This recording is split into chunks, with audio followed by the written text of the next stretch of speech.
Hello everyone, welcome back to my YouTube channel. आज तक तो हम सभी स्वस्थ होंगे। तो लास्ट टाइम हमारे क्वेश्चन नंबर 61 तक हमने डिस्कस कर लिए हुए हैं। आज हम क्वेश्चन नंबर 62 से कंटिन्यू करते हैं।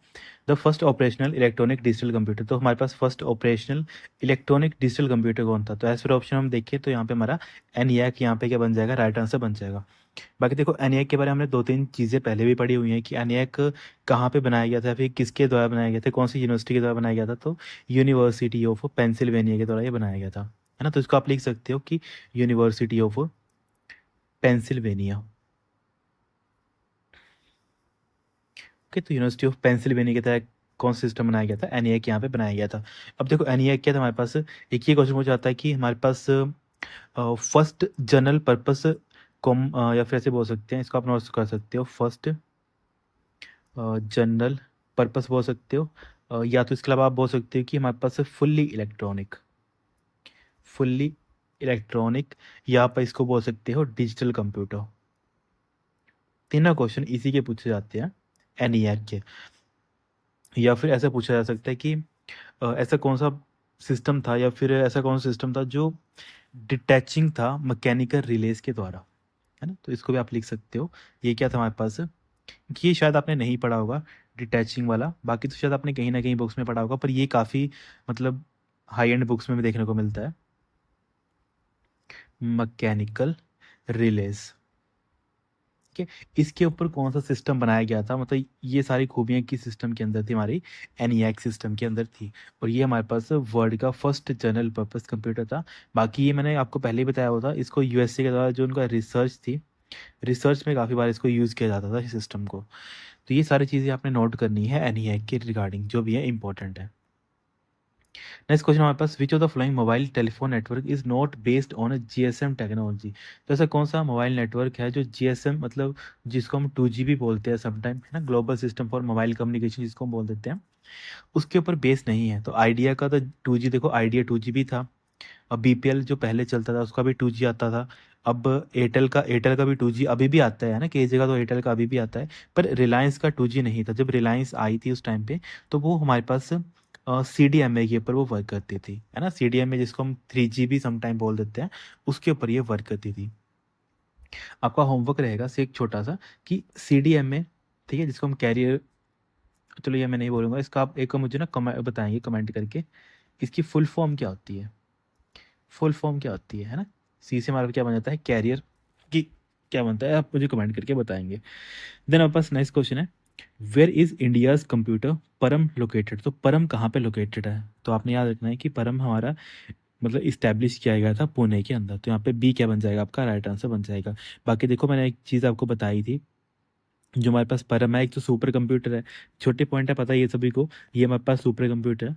बाकी जो हमारे पास परम है वो बेसिकली डेवलप किया गया था किसके द्वारा, हमारा सीडैक के द्वारा, है ना। सीडैक के द्वारा डेवलप किया गया था। और सीडैक की फुल फॉर्म हमने पता नहीं कितनी बार पढ़ ली है, जस्ट आपकी रिवीजन के लिए फिर से इसको हम क्या बोलते हैं, सेंटर फॉर, डी से क्या बन जाता है क्या से, डेवलपमेंट, ए से आपका क्या बन जाता है, development of advanced computing. Okay, centre for development of advance computing, जिसको हम सीडैक बोल देते हैं। और इसका जो हेडक्वार्टर है वो इसीलिए कहाँ पे है, पुणे में है। तो यहाँ पे इसको इस्टेब्लिश किया गया था या फिर इंस्टॉल किया गया था। नेक्स्ट क्वेश्चन हमारे पास, टेलनेट यूजर। तो टेलनेट क्या है, बेसिकली हमारे पास एक टाइप ऑफ प्रोटोकॉल है। तो बी यहाँ पे क्या बन जाएगा, राइट आंसर बन जाएगा। टेलनेट की फुल फॉर्म कई बार पूछी जाती है, इसको हम बोलते हैं teletype network. Teletype network भी हम क्या बोल देते हैं, टेलनेट को बोल देते हैं। और ये एक ऐसा प्रोटोकॉल है जो बेसिकली क्या करता है, यूटिलाइज किया जाता है इंटरनेट के ऊपर, किसके लिए, जब हमें लोकल नेटवर्क को, या फिर हम ऐसे बोल सकते हैं कि, इसको चलो आप ऐसे नोट कर लो, इंपॉर्टेंट डाटा है तो इसको काइंडली आप नोट ही कर लो, कि एग्जाम में ना ऐसे छोटे छोटे पॉइंट है जो एग्जाम में पूछे जाते हैं, तो इसको आप ऐसे नोट कर सकते हो कि टेलनेट इज़ अ नेटवर्क। लिखवा देता हूँ आपको मैं, टेलनेट इज़ अ नेटवर्क, ठीक है। जैसे आपको ना अंडरस्टैंड होता है, आप उस लैंग्वेज में लिखा करो इन सारी चीज़ों को। जैसे हमने अंडरस्टैंड की तो हमें ये सारी चीज़ें ईजी लगती हैं, पर आपको नहीं लगती हैं, तो जैसे मैं आपको समझाता हूँ आप उसको इस लैंग्वेज में अपने कॉपी पे नोट कर लिया करो। तो telnet is a network protocol जो क्या करता है, यूटिलाइज्ड ऑन द इंटरनेट, ठीक है, इंटरनेट के ऊपर हम इसको क्या करते हैं, यूटिलाइज करते हैं। या फिर इसको हम ऐसे बोल सकते हैं, इंटरनेट के अलावा हम इसको लोकल नेटवर्क्स के ऊपर भी हम इसको क्या करते हैं, यूटिलाइज करते हैं। किसके लिए, टू प्रोवाइड, किसकी तरह हम क्या करते हैं, to provide a bidirectional, क्या करते हैं यहाँ पे, ये पॉइंट काफ़ी इंपॉर्टेंट है। बाई डायरेक्शनल जो मैं यहाँ पे बॉक्स में लिख रहा हूँ ना, ये काफ़ी इंपॉर्टेंट शब्द है। पूछा आता है कि टेलनेट सिंगल डायरेक्शनल होता है कि बाई डायरेक्शनल होता है, तो आप बोलेंगे नहीं, वो बाई डायरेक्शनल होता है। बाई डायरेक्शनल के अलावा टेक्स्ट बेस्ड टर्मिनल होता है ये, टेक्स्ट बेस्ड हमारे पास है terminal interface, terminal interface.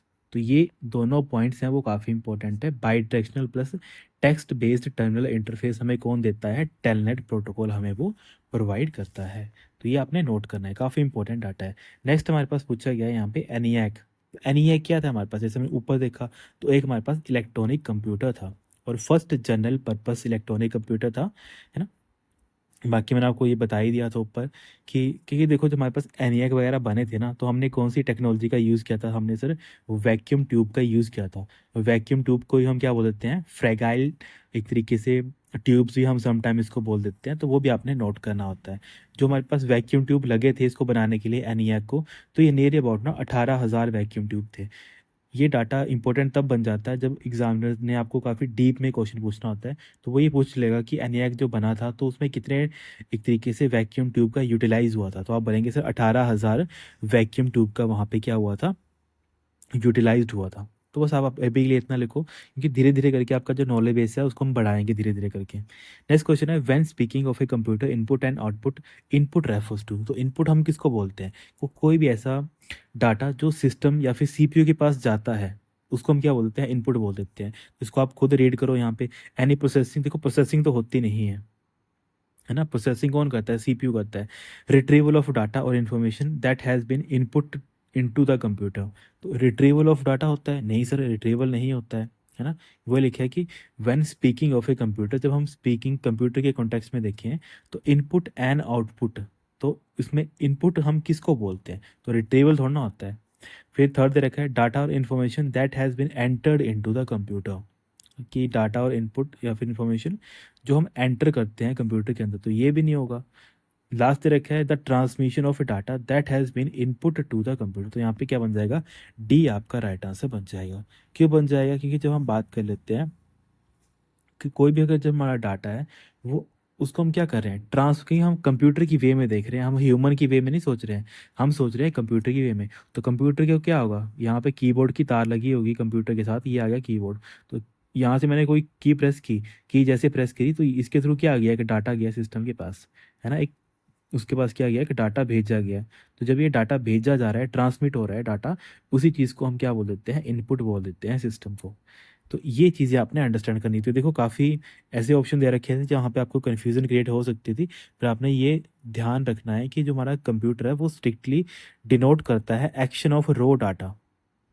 Okay, action of raw data का वो डिनोट करने का काम करता है, कि जो एक्चुअल में सिस्टम के अंदर ट्रांसमिट किया जा रहा है। तो यहाँ पे क्या बन जाएगा आपका, डी इसके अकॉर्डिंग आपका राइट आंसर बन जाएगा।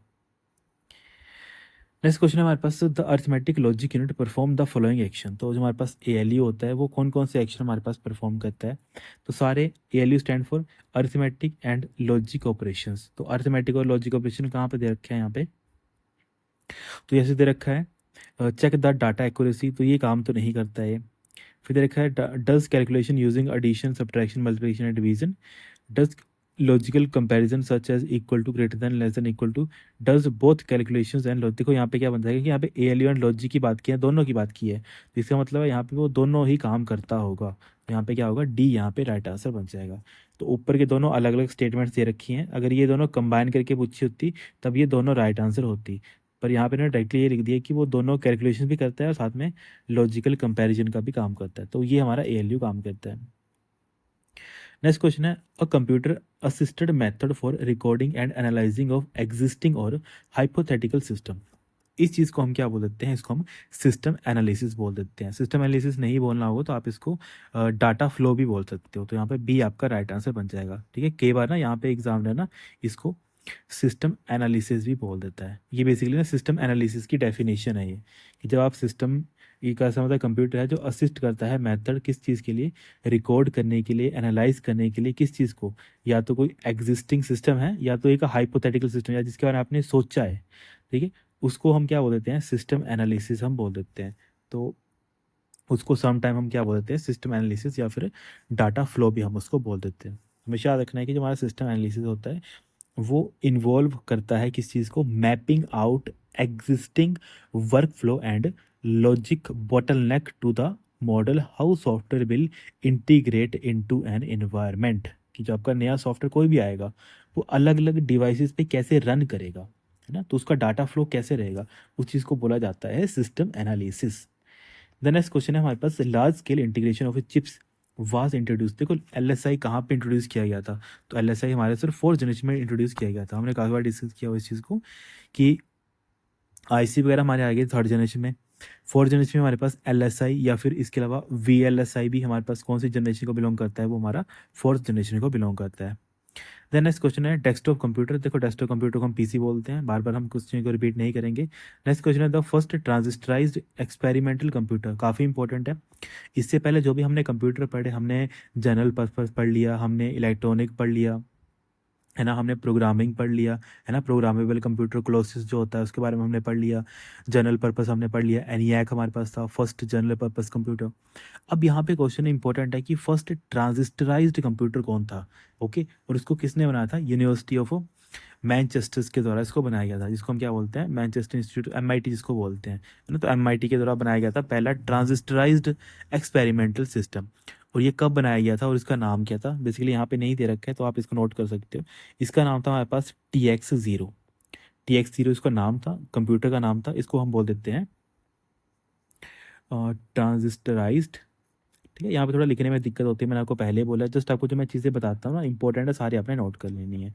एक्सपेरिमेंटल, और यहाँ पे सी से कंप्यूटर, और जो हमारा ओ है ये क्या है, बेसिकली ज़ीरो है ना, तो ट्रांजिस्टराइज्ड एक्सपेरिमेंटल कंप्यूटर ज़ीरो, ये बेसिकली एक तरीके से एमआईटी के द्वारा बनाया गया था। कब बनाया गया था वो भी डेट आप नोट कर सकते हो, 1956 में ये बनाया गया था। तो सारा डाटा है वो कहीं ना कहीं एग्जाम में पूछा जाता है, तो उसको भी आपने नोट करके लिख लेना है। और ये हमारे पास से पहला कंप्यूटर था जो बेसिकली वैक्यूम ट्यूब से नहीं बनाया, जैसे हम पढ़ते हैं ना फर्स्ट जनरेशन में हमने किसका यूज़ किया था, वैक्यूम ट्यूब का यूज़ किया था। तो उन्होंने एक्सपेरिमेंट किया कि हम वैक्यूम ट्यूब की जगह ट्रांजिस्टर का यूज़ क्यों नहीं कर लेते हैं। जैसे उन्होंने ट्रांजिस्टर का यूज़ किया तो उसके यूज़ से भी एक कंप्यूटर बन गया, तो वो कंप्यूटर कौन था, TX0। तभी हम इसको क्या बोलते हैं, एक्सपेरिमेंटल, कि ये हमारा हमने एक्सपेरिमेंट किया था, हमने वैक्यूम ट्यूब नहीं यूज़ की थी, हमने यहाँ पे ट्रांजिस्टर का यूज़ किया था। तभी हमारी जो 2nd जनरेशन है वहाँ पे हमने किसका यूज़ किया था, हमने ट्रांजिस्टर्स का यूज़ किया था। ऐसे करके आपको ना हिस्ट्री पढ़नी पड़ती है, एनालाइज करनी पड़ती है। नेक्स्ट क्वेश्चन है हमारे पास, a fill in the blank computer is a small lightweight personal computer that incorporate the screen and keyboard storage processing component into a single portable unit। यहाँ पे बात करिए एक ऐसा छोटा कंप्यूटर है जिसके अंदर सारी चीज़ें हैं। यहाँ पे आपका कीबोर्ड भी आपको देखने को मिल जाएगा, इसमें अपनी स्टोरेज भी लगी होगी, इसकी अपनी प्रोसेसिंग पावर भी होगी, सारी चीज़ें एक ही जगह पे आपको देखने को मिल जाएंगी। तो ये कहाँ पे देखने को मिलती है, कीबोर्ड के ऊपर। तो यहाँ पे क्या बन जाएगा आपके पास, यहाँ पे देखो इसका तो देने रखा है ना, लैपटॉप में देने रखा है यहाँ पे, क्योंकि लैपटॉप यहाँ पे राइट आंसर हो जाता है। अगर यहाँ पे लैपटॉप नहीं है तो उसके मिलता जुलता कौन सा बन जाता है, यहाँ पे नोटबुक यहाँ पे बन जाता है। ओके, तो नोटबुक या फिर हमारे पास ये लैपटॉप की बात की है, तो यहाँ पे फर्स्ट क्या बन जाएगा, राइट आंसर बन जाएगा। ये जो आपके लैपटॉप्स होते हैं आपको पता है, ये लैपटॉप्स के ऊपर क्या आते हैं, लैपटॉप्स के ऊपर यहाँ पे अपना उसका कीबोर्ड भी होता है, माउस पैड भी होता है ना, और बाकी उसकी अपनी स्टोरेज वगैरह भी होती है, तो उसी के बारे में यहाँ पे लिखा है, और लाइट वेट तो होता ही है हमारे पास। नेक्स्ट क्वेश्चन है हमारे पास, the primary goal of a computer. तो प्राइमरी गोल क्या होता है हमारे कंप्यूटर का, कि उसको डाटा को किस में बदलना होता है, इन्फॉर्मेशन में बदलना होता है, तो सी यहाँ पे राइट आंसर हो जाएगा। तो वो चीज़ें जो बार बार हमने डिस्कस की हैं उनको हम रिपीट नहीं करेंगे ज़्यादा बार। Characteristic of a mini computer, तो मिनी कंप्यूटर की खूबी क्या है, एक तो रियल टाइम कंट्रोल हमें प्रोवाइड करता है। देखो मिनी है चाहे मेन फ्रेम है, मिनी क्या करता है, मिनी सिर्फ थोड़े बहुत स्टेशन हैंडल करता है, मतलब छोटे यूज़र देखता है।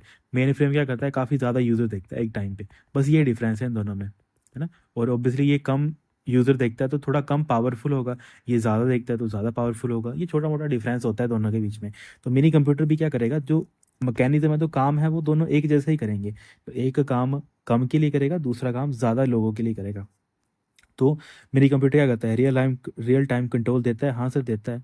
अच्छा हाई परफॉर्मेंस होगी इसकी, हाँ सर ऑब्वियसली 30 जो 32 स्टेशंस को हैंडल कर सकता है कंप्यूटर, वो ऑब्वियसली पावरफुल तो होगा ही ना। हाँ सर पावरफुल है। अच्छा स्पेशल पर्पस सिस्टम के लिए हम इसको यूज़ कर सकते हैं।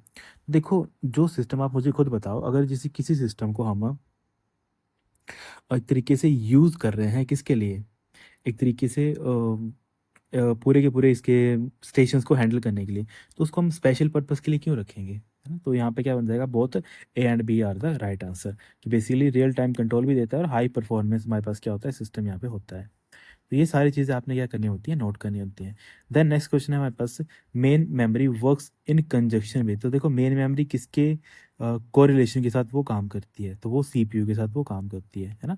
हमने क्या पढ़ा था, सीपीयू, और अगर बीच में हम कैशे को हटा दें, कैशे मेमोरी को अगर हम हटा दें, बीच में हम कैशे को हटा दें, तो सीपीयू नेक्स्ट कौन सी मेमोरी के साथ काम करता है, रैम के साथ काम करता है। और रैम को हम क्या बोल देते हैं, मेन मेमोरी हम बोल देते हैं। तो मेन मेमोरी किसके साथ काम करती है, देखो यहाँ पे रैम भी दे रखा था, तो यहाँ पे रैम नहीं आएगा, क्योंकि यहाँ पे क्वेश्चन में ही उन्होंने रैम को मेंशन कर दिया है। तो RAM work with conjunction with CPU. ऐसे करके आपने ये सारी चीज़ें हैंडल करनी होती हैं। देन नेक्स्ट क्वेश्चन है हमारे पास, multi-user system provide cost saving for small businesses because they use single processing unit to link several is called as। तो उसको हम क्या बोल देते हैं, उसको हम डंप टर्मिनल हम बोल देते हैं। तो यहाँ पे क्या बन जाएगा, सी यहाँ पे राइट आंसर बन जाएगा। सिंपल यहाँ पे बोला है कि जैसे आपका वही आ गया, मान लेते हैं एक आपका मेन फ्रेम कंप्यूटर आ गया, एग्जाम्पल ले लेता हूँ मेन फ्रेम का। मेन फ्रेम कंप्यूटर आ गया, तो मेन फ्रेम कंप्यूटर आपका होता है, काफ़ी लोगों के साथ वो हैंडल करने का काम करता है, काफ़ी लोगों का डाटा है उसको हैंडल करने का काम करता है। उनमें से एक आप हो जो आप मोबाइल के थ्रू अपने इंटरनेट बैंकिंग का यूज़ कर रहे हो। हम ले लेते हैं एग्जांपल पीएनबी बैंक का। आपने क्या किया, पीएनबी बैंक में अपने इंटरनेट बैंकिंग अपनी बना लिया, अकाउंट वगैरह बना लिए। अब आपने क्या किया, अपना इंटरनेट बैंकिंग के थ्रू, अपने मोबाइल के थ्रू क्या किया, अपने इंटरनेट बैंकिंग ऑन की, और जो भी ट्रांजैक्शन आपको आपने करनी थी उसकी रिक्वेस्ट दे दी मेन फ्रेम सर्वर के पास। तो मेन फ्रेम सर्वर ने देख लिया, अगर आपको पैसे भेजने हैं, कहाँ को भेजने हैं, किसको भेजने हैं, आप उस उतने पैसे अपने अकाउंट से कट के उस पर्सन को चले गए। तो सिर्फ आप ही थोड़े अकेले हो, आपके अलावा भी कोई पर्सन होगा जो कंप्यूटर से बढ़ रहा कर रहा होगा इंटरनेट बैंकिंग, कोई लैपटॉप से कर रहा होगा, है ना, कोई अपने मतलब आईफोन के साथ कर रहा होगा, कोई एंड्रॉयड के साथ कर रहा होगा। तो जो आप अलग अलग डिवाइसेस देख रहे हैं जिनके थ्रू हम किसी ना किसी बड़े सिस्टम के ऊपर रिक्वेस्ट भेज रहे हैं, तो ये सारे क्या बन जाते हैं, ये सारे बन जाते हैं डंप टर्मिनल। और यही एग्जाम में पूछा गया था, जो डंप टर्मिनल होते हैं या फिर जो हमारे पास मल्टी यूज़र सिस्टम होते हैं, वो बेसिकली क्या करते हैं, कॉस्ट सेविंग करते हैं किसके लिए, स्मॉल बिजनेस के लिए, because they have a use of a single processing unit to link several. Okay, एक सिंगल यूनिट मतलब एक मेन फ्रेम कंप्यूटर है, इसको लिंक करना है बाकी सभी डिवाइसेस के साथ, टर्मिनल्स के साथ। तो जो बाकी टर्मिनल्स होते हैं वो क्या बिहेव करते हैं, वो डंप टर्मिनल का काम करते हैं। मतलब जो भी काम है उनके ऊपर नहीं होना है, काम कहाँ कहाँ होगा, सारा का सारा मेन सर्वर के ऊपर ही होगा। बस उनके थ्रू आप इंफॉर्मेशन भेज सकते हो और ले सकते हो। ठीक है, मतलब आप कोई प्रोसेस उसको आगे भेज सकते हो, आप आउटपुट ले सकते हो और इनपुट दे सकते हो, बस यही काम कर सकते हो। तभी इनको हम क्या बोलते हैं, डंप टर्मिनल, कि इनका अपना कोई फ़ायदा नहीं है, इनके ऊपर कुछ काम थोड़ी होता है, काम तो मेरे ऊपर होता है, सारा का सारा मेन फ्रेम के ऊपर होता है। तो ऐसे करके आपको चीज़ें अंडरस्टैंड करनी होती हैं। देन नेक्स्ट क्वेश्चन है, computer is whether whatever is type submitted और transmitted to a computer system. उसको हम क्या बोलेंगे, इनपुट बोलेंगे। सिंपल क्वेश्चन है, जो भी आप टाइप करते हो, सबमिट करते हो, भेजते हो, उसको हम क्या बोलते हो, इनपुट आप बोल देते हो। नेक्स्ट क्वेश्चन है, which of the following computer is used in weather forecasting. तो वेदर फोरकास्टिंग के लिए हम सुपर कंप्यूटर का यूज़ करते हैं। मैंने आपको ये चीज़ पहले ही समझाई है, जहाँ पे भी एक पर्टिकुलर टास्क प्लस वो टास्क कैसा होगा, वो टास्क सर हमारा कॉम्प्लेक्स होगा, कॉम्प्लेक्स होगा, वहाँ पे हम सुपर कंप्यूटर का हम क्या करेंगे, यूज़ करेंगे। ऐसे करके आपको ये सारी चीज़ें समझनी होती हैं। और सुपर कंप्यूटर भी हमेशा याद रखना है, ये भी पैरेलल प्रोसेसिंग करता है। जैसे मैंने आपको लास्ट टू लास्ट लेक्चर में बताया था ना, कि जो हमारे पास एनालॉग कंप्यूटर्स होते हैं, वो भी किसका यूज़ करते हैं, वो भी हमारे पास पैरेलल मोड का यूज़ करते हैं। ये मैंने आपको पहले बताया था, जिसने नहीं देखा तो काइंडली पिछले एक लेक्चर्स हैं उनको आप देख लें, वहाँ मैंने ये चीज़ समझाई हुई है। नेक्स्ट क्वेश्चन है हमारे पास, अर्थमेटिक ऑपरेशंस। जो हमारे पास अर्थमेटिक ऑपरेशंस होते हैं, इसके थ्रू हम क्या करते हैं, तो अर्थमेटिक ऑपरेशन में क्या होगा सर, हम प्लस माइनस डिवाइड ये सारी चीज़ें हम कर सकते हैं। तो क्या बन जाएगा, इन्वॉल्व मैचिंग वन। देखो मैचिंग मूचिंग का काम नहीं करता है, क्योंकि मैचिंग का काम किस में आ गया, ये हमारा लॉजिकल आ गया, तो हमारे पास अर्थमेटिक लॉजिकल काम तो नहीं करेगा, सॉर्ट करने का काम भी नहीं करेगा, यूज कंडीशन तो कंडीशन का काम भी नहीं करेगा, और यहाँ पे एडिशन सब्ट्रैक्शन मल्टीप्लिकेशन ये काम करेगा ये हमारे पास। तो यहाँ पे क्या बन जाएगा, डी आपका राइट आंसर बन जाएगा। नेक्स्ट है, a computer intensive problem runs on a. तो जो हमारे पास कंप्यूटर की इंटेंसिव प्रॉब्लम होती है वो हम कहाँ पे रन करवाते हैं, इंटेंसिव मतलब कॉम्प्लेक्स प्रॉब्लम। और मैंने अभी जस्ट आपको ऊपर बताया कि जो भी कॉम्प्लेक्स टास्क होते हैं वो किसके थ्रू करवाए जाते हैं, सुपर कंप्यूटर के थ्रू वो करवाए जाते हैं। और इंटेंसिंग या फिर कॉम्प्लेक्स जो हमारे पास प्रॉब्लम्स होती हैं, जिसको हम क्या बोल देते हैं, कि एक बार क्रिप्टोग्राफी जैसे आपको करनी है, या फिर आपको कोई रेंडर करना है इस चीज़ को, है ना, जो आप 3D मॉडल अगर आपको बनाने हैं, है ना, तो उनके लिए आपको काफ़ी कॉम्प्लेक्स ऑपरेशंस करने पड़ते हैं। तो उस टाइम पे आपको जो सिस्टम चाहिए होती है वो सुपर कंप्यूटर की आपकी रिक्वायरमेंट होती है। बाकी मैंने आपको बताई दिया वेदर फोरकास्टिंग वगैरह, उनके लिए हम इसका यूज़ करते हैं। नेक्स्ट क्वेश्चन है, the computer processor consist of a following part. तो कंप्यूटर का जो प्रोसेसर होता है उसमें क्या क्या चीज़ें प्रेजेंट होती हैं। देखो मेन चीज़ मैंने आपको ये चीज़ पहले बताई थी, एग्जामिनर हमेशा यही पूछता है, प्रोसेसर मतलब सीपीयू। तो सीपीयू में मेन पार्ट कौन कौन से होते हैं, एक एएलयू होता है, दूसरा सीयू होता है। और अगर उसने तीनों पार्ट पूछ लिए ना, तीन पार्ट, या फिर ऑप्शन में इसने तीनों पार्ट दे दिए, एएलयू सीयू एंड एक मेमोरी। और मेमोरी कौन सी होती है, रजिस्टर्स उसकी मेमोरी होती है, बस ये आपने याद रखना है। पर अगर तीन नहीं दिए होंगे तो तीन में से दो आपने हमेशा इंपॉर्टेंट है, उनको हमेशा टिक करना है। तो दो कौन कौन से, एएलयू और सीयू। तो जो हमारे पास प्रोसेसर है या फिर सीपीयू है, उसमें कितने पार्ट्स होते हैं, टू पार्ट्स होते हैं, एएलयू एंड सीयू। अगर इन जनरल पूछा होगा तो जनरल आपको पता है तीन पार्ट्स होते हैं सीपीयू के, उसका एएलयू होता है, सीयू होता है और मेमोरी होता है। पर कई बुक्स में क्या किया जाता है, उसमें दो पार्ट्स को काफ़ी मतलब सुपीरियर माना जाता है, एक एएलयू को और दूसरा सीयू को। तो यहाँ पे क्या बन जाएगा कि क्या होता है, यहाँ पे कंट्रोल यूनिट होता है और हमारे पास अर्थमेटिक लॉजिक यूनिट होता है। तो यहाँ पे ई आपका राइट आंसर बन जाएगा। नेक्स्ट क्वेश्चन हमारे पास, a digital computer did not score over an analog computer in term. देखो डिजिटल कंप्यूटर कभी भी एनालॉग कंप्यूटर से ऊपर नहीं जा सकता, कौन से स्कोर में, कौन से स्कोर में ऊपर नहीं जा सकता, ऑब्वियसली सर एक्यूरेसी की वे में, है ना। तो जो हमारे पास, क्योंकि जो हम बात कर लेते हैं, जो हमारे पुराने हिस्टोरिकल जो एनालॉग पैरेलल सिस्टम्स है ना, वो क्या करते थे, काफ़ी फास्ट होते थे और वो काफ़ी कॉम्प्लेक्स चीज़ें थी, उनको ईजिली इवेल्युएट कर लेते थे, है ना। और उसने उस टाइम पे क्या करता था बेसिकली, बात कर लेते हैं जैसे हम, अगर हमारे जो पुराने सिस्टम थे ना, जो एनालॉग मैकेनिज्म के ऊपर काम करते थे, तो वो काफ़ी ना एक तरीके से कॉम्प्लेक्स कैलकुलेशंस को काफ़ी अच्छे ढंग से सॉल्व कर लेते थे एज़ कम्पेयर टू हमारे डिजिटल कंप्यूटर्स थे। तभी हम समटाइम क्या बोल देते हैं कि जो हमारे डिजिटल कंप्यूटर होते हैं वो कई बार ना एक्यूरेसी के बिहाफ पे एनालॉग कंप्यूटर से पीछे रह जाते हैं, तो not score over in terms of accuracy. तो यहाँ पे क्या बन जाएगा, बी आपका राइट आंसर बन जाएगा। अगर इन जनरल वैसे देखा जाए तो हमारा डिजिटल कंप्यूटर होते हैं वैसे तो काफ़ी रिलायबल वगैरह होते हैं हमारे पास, है ना, ये सारी चीज़ें चलती हैं। और यहाँ पे नोट लिखा है कि किससे वो आगे नहीं बढ़ सकते हैं। तो डिजिटल कंप्यूटर की स्पीड भी अच्छी होती है, रिलायबल भी होते हैं, सस्ते भी होते हैं। पर अगर हम एनालॉग कंप्यूटर की बात करें तो एनालॉग कंप्यूटर थोड़े एक्यूरेट होते हैं एज़ कम्पेयर टू हमारे मतलब डिजिटल से। पर ये हम बात कर लेते हैं जब हमें कोई कॉम्प्लेक्स चीज़ें सॉल्व करनी होती है, कंटिन्यूस वाली, क्योंकि यहाँ पे बात बात आ जाती है कंटिन्यूस वाली। और कंटिन्यूस मतलब हम किसकी बात कर रहे हैं, फिजिकल चेंज की। फिजिकल चेंज जो भी चीज़ें होती हैं उनका एग्जैक्टली एक्यूरेसी बताने का काम कौन कर सकता है, सिर्फ और सिर्फ एनालॉग कंप्यूटर ही कर सकता है। तो ऐसे करके ये सारे क्वेश्चन होते हैं जो एग्जाम में पूछे जाते हैं, तो इनको भी क्या करना है, आपने कॉपी पे नोट कर लेना है। बाकी इसके आगे जो क्वेश्चन है उनको हम नेक्स्ट पार्ट में देख लेंगे। बाकी आपको ये सीरीज़ कैसी लग रही है, काइंडली इस सीरीज़ को अपने फ्रेंड के साथ भी शेयर करो। बाकी जो आपको पॉइंट क्लैरिफाई नहीं होते हैं या फिर किसी भी पॉइंट में अगर आपको डाउट आता है वो उसमें काइंडली आप नीचे कमेंट कर दिया करो, ठीक है। Okay students, thank you so much, have a great day.